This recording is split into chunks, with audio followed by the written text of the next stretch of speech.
Baik, yang pertama ada kerangka penelitian, di mana dalam penelitian ini menggunakan kerangka kausalitas yang ini menunjukkan hubungan sebab akibat dari antara variabel bebas atau independen dan variabel terikatnya atau dependennya. Jadi di sini ada variabel penelitian itu ada independen, ada dependen. Independennya itu ada persepsi harga yaitu X1 dan juga promosi yaitu X2.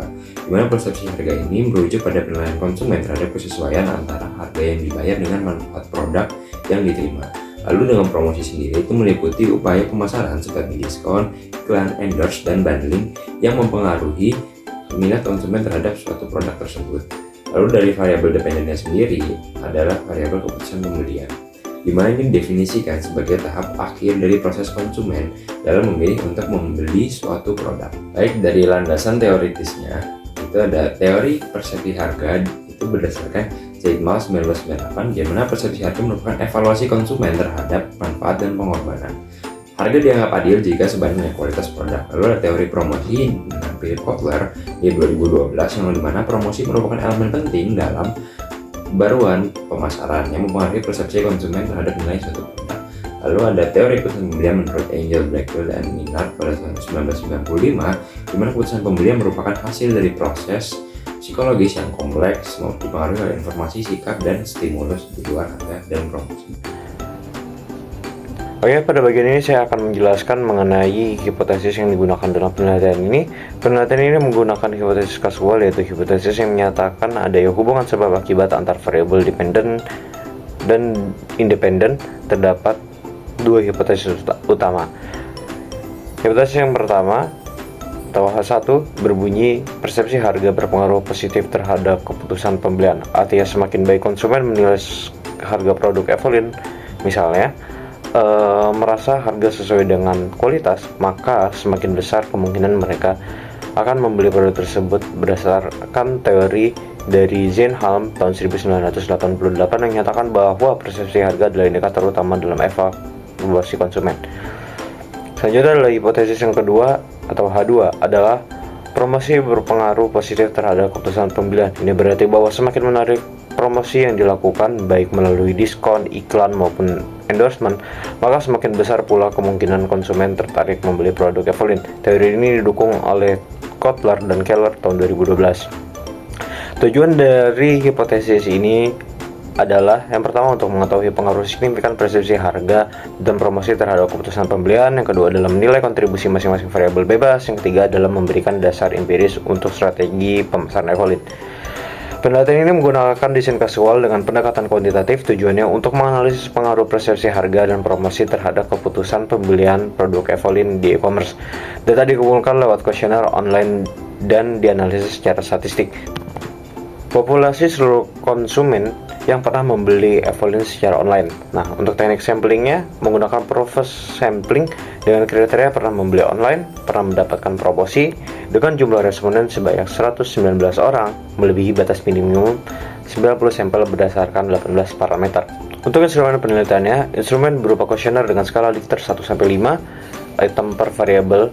Ya, pertama adalah persepsi harga 12 item, promosi 18 item, dan keputusan pembelian ada 16 item.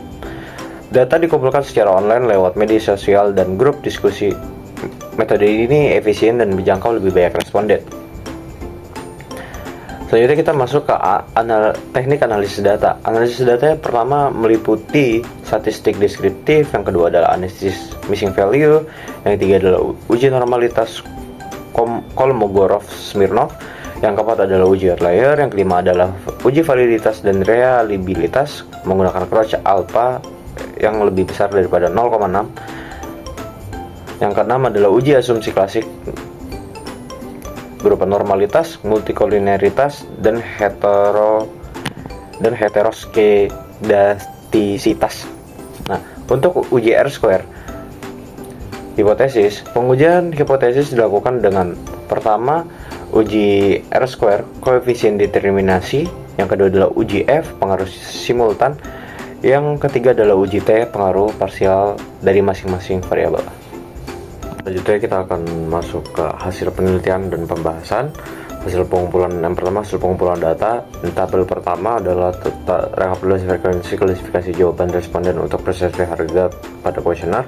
Berdasarkan tabel ini, maka dapat diketahui bahwa paling banyak konsumen menyatakan positif terhadap pernyataan harga Evolin sebanding dengan manfaat yang didapat, yaitu bernilai 516. Selanjutnya, tabel kedua merupakan rekapitulasi frekuensi klasifikasi jawaban responden untuk promosi pada kuesioner. Nah, berdasarkan tabel di sini dapat dilihat bahwa pernyataan iklan di media sosial membuat saya mengingat produk Evolin memiliki nilai paling tinggi sebanyak 518. Oke. Selanjutnya, yang tabel ketiga di sini adalah rekapitulasi frekuensi klasifikasi jawaban responden untuk keputusan pembelian. Nah, berdasarkan tabel tersebut ditemukan nilai paling tinggi adalah untuk pertanyaan saya menjadi kebutuhan saya terhadap produk Evolin, yaitu senilai 531. Oke. Selanjutnya kita masuki yang kedua, yaitu adalah jenis deskriptif. Yang pertama dari jenis deskripsi ini adalah jenis kelamin. Nah, seperti di samping datanya, dari atas menunjukkan bahwa responden dengan frekuensi paling banyak adalah laki-laki dengan total 76 responden. Selanjutnya adalah perempuan dengan total 42 responden. Selanjutnya, rentan usia. Dari data di samping ini menunjukkan bahwa responden terbanyak berada pada rentang usia 18 sampai 25 tahun. Disusul oleh usia di atas 25 tahun, dan yang terakhir yang paling sedikit adalah yang berusia di bawah 18 tahun. Selanjutnya untuk status pendidikan di sini ataupun status saya di sini, dari data di samping ini menunjukkan bahwa yang paling tinggi adalah mahasiswa dengan 56 responden, yang kedua ada pekerja dengan 33 responden, dan yang terakhir ada pelajar dengan 29 responden. Oke, langsung saja kita masuk ke analisis missing value. Yang pertama adalah missing value variabel persepsi harga. Nah, seperti di samping tabelnya, berdasarkan hasil tersebut, responden pada umumnya memberikan penilaian setuju terhadap variabel ini. Sebagian besar nilai rata-rata adalah di atas angka 4. Selanjutnya adalah missing value variabel promosi. Dari data tersebut terlihat bahwa secara umum responden itu setuju terhadap indikator-indikator dalam dimensi promosi ini, meskipun terdapat satu indikator yang rata-ratanya itu mendekati netral, yaitu PP2. Itu adalah missing value variabel keputusan pembelian. Nah, sudah di samping. Dari data di samping ini dapat disimpulkan bahwa semua pernyataan dalam keputusan pembelian mendapatkan skor rata-rata yang cukup tinggi dan menunjukkan bahwa responden itu cenderung setuju terhadap pertanyaan yang diberikan. Yang terakhir adalah normality dan outlier. Pertama kita masuk ke normality menggunakan one sample Kolmogorov-Smirnov test. Nah, berdasarkan hasil tersebut diketahui bahwa nilai asimsik sebesar 0,078, yang berarti lebih besar daripada 0,05. Kesimpulannya, data pendataan tersebut berdistribusi normal dan memenuhi asumsi klasik untuk dilakukan analisis lebih lanjut. Yang terakhir di sini adalah outlier.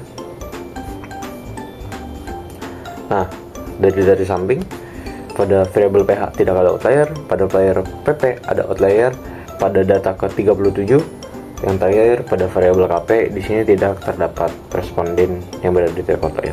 Baik, selanjutnya ada uji validitas. Di mana ada uji validitas ini untuk mengetahui ya pernyataan dengan R-table. Kita menggunakan R-table di mana pada di sini R-table-nya A sama dengan 0,05. Dengan degree of freedom-nya itu sama dengan N dikurangi 2. N itu adalah total dari semua data yang kita pakai. Di mana total DF-nya itu adalah 118 dikurangi 2, jadi 116. Maka R-table pada 116 adalah 0,181. Jadi bisa dikatakan valid jika R hitungnya melebihi R table. Dan pada analisis kami di tabel ini semua item itu merupakan valid. Selanjutnya ada uji reliabilitas, di mana uji reliabilitas ini mengukur konsistensi alat ukur. Jadi kami menggunakan di sini uji reliable dengan cara Cronbach alpha, yang dimana dikatakan reliable jika di atas 0,06. Maka bisa lihat di sini persepsi harga dengan item 12 itu memiliki Cronbach alpha 0,644. Lalu promosi dengan Cronbach alpha 640 dengan itemnya 8, lalu keputusan pembelian kurang log alfanya 0,757 dan itemnya 16, maka dikatakan semua item di sini adalah reliable. Kita akan lanjut ke uji asumsi klasik, dimana yang pertama ini adalah uji normalitas, dimana di sini kami menggunakan p-plot. Jadi berdasarkan tabel yang sudah kami olah di SPSS, terlihat bahwa titik data itu tersebar normal pada p-plotnya di sekitar garis diagonal. Nah, penyebaran ini tersebut relatif mengikuti garis lurus ya, meskipun ada sedikit deviasi. Ini menunjukkan bahwa residual model regresi mendekati distribusi normal. Dengan demikian dapat disimpulkan bahwa asumsi normalitas dalam analisis regresi semuanya terpenuhi. Baik, selanjutnya ada uji multikolonialitas, di mana pada uji multikolonialitas ini bisa dilihat pada tabel nilai tolerance dari kedua variabel bebas itu adalah 0,673 dan nilai variation inflation factor atau VIF-nya itu dengan 1486. Nah, ini dapat disimpulkan tidak terjadi multikolonialitas karena VIF-nya kurang dari 10 dan toleransinya lebih dari 0,1.